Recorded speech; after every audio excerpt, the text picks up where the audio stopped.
CM Siddaramaiah ಪತ್ನಿಯಿಂದ ಮೂಡಾಗೆ ಪತ್ರ. ಮೈಸೂರು ನಗರಾಭಿವೃದ್ಧಿ ಪ್ರಾಧಿಕಾರಕ್ಕೆ ಪತ್ರವನ್ನ ಬರೆದಿದ್ದಾರೆ ಸಿಎಂ ಪತ್ನಿ. ಮೈಸೂರಿನ ವಿಜಯನಗರದ 3 ಮತ್ತು 4ನೇ ಹಂತದಲ್ಲಿ ಮಂಜೂರಾಗಿದ್ದ ಸೈಟ್ ವಿಚಾರಕ್ಕೆ ಸಂಬಂಧಪಟ್ಟಂತೆ ನಿವೇಶನ ಹಿಂದಿರುಗಿಸುವ ಬಗ್ಗೆ ಸಿಎಂ ಪತ್ನಿ ಪಾರ್ವತಿ ಅವರು ಪತ್ರವನ್ನ ಬರೆದಿದ್ದಾರೆ.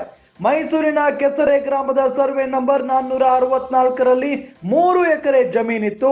ಸ್ವಾಧೀನಪಡಿಸಿಕೊಂಡಿದ್ದಕ್ಕಾಗಿ ಪರಿಹಾರ ರೂಪದಲ್ಲಿ 14 ಸೈಟ್ ಹಂಚಿಕೆ ಮಾಡಲಾಗಿತ್ತು. ಸಿಎಂ ಮೇಲೆ ಲೋಕಾಯುಕ್ತದಲ್ಲಿ ಎಫ್ಐಆರ್ ದಾಖಲಾದ ಹಿನ್ನೆಲೆಯಲ್ಲಿ ನಿವೇಶನ ಮರಳಿಸಲು ಈಗ ಸಿಎಂ ಪತ್ನಿ ಪಾರ್ವತಿ ಸಿದ್ದರಾಮಯ್ಯ ಮುಂದಾಗಿದ್ದಾರೆ.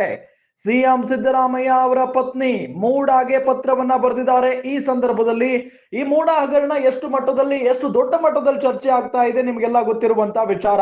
ಅದು ಕೂಡ ಇಷ್ಟು ವರ್ಷಗಳ ಕಾಲ ಸಿದ್ದರಾಮಯ್ಯನವರ ವೃತ್ತಿ ಜೀವನದಲ್ಲೇ ಯಾವುದೇ ರೀತಿಯಾದಂತಹ ಹಗರಣದಲ್ಲಿ ಸಿಕ್ಕಾಕೊಂಡಿರಲಿಲ್ಲ.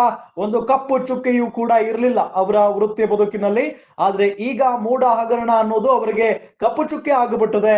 ಹಾಗಾಗಿ ಇದರಿಂದ ತಪ್ಪಿಸಿಕೊಳ್ಳುವ ಸಲುವಾಗಿ ಮೈಸೂರು ನಗರಾಭಿವೃದ್ಧಿ ಪ್ರಾಧಿಕಾರಕ್ಕೆ ಪತ್ರವನ್ನ ಬರೆದಿದ್ದಾರೆ ಪಾರ್ವತಿ ಸಿದ್ದರಾಮಯ್ಯನವರು. ನಿವೇಶನ ಹಿಂದಿರುಗಿಸುವ ಬಗ್ಗೆ ಆ ಪತ್ರವನ್ನ ಬರೆದಿದ್ದಾರೆ. ಮೈಸೂರಿನ ಕೆಸರೆ ಗ್ರಾಮದ ಸರ್ವೆ ನಂಬರ್ 464ರಲ್ಲಿ 3 ಎಕರೆ ಜಮೀನಿತ್ತು. ಸ್ವಾಧೀನಪಡಿಸಿಕೊಂಡಿದ್ದಕ್ಕಾಗಿ ಪರಿಹಾರ ರೂಪದಲ್ಲಿ 14 ಸೈಟ್ ಹಂಚಿಕೆ ಮಾಡಿತ್ತು ಮೂಡ. ಸಿಎಂ ಮೇಲೆ ಲೋಕಾಯುಕ್ತದಲ್ಲಿ ಎಫ್ಐಆರ್ ದಾಖಲಾದಂತಹ ಹಿನ್ನೆಲೆಯಲ್ಲಿ ನಿವೇಶನ ಮರಳಿಸಲು ಸಿಎಂ ಪತ್ನಿ ಪಾರ್ವತಿ ಸಿದ್ದರಾಮಯ್ಯ ಈಗ ಮುಂದಾಗಿದ್ದಾರೆ ಅನ್ನೋದು ಗೊತ್ತಾಗ್ತಾ ಇದೆ.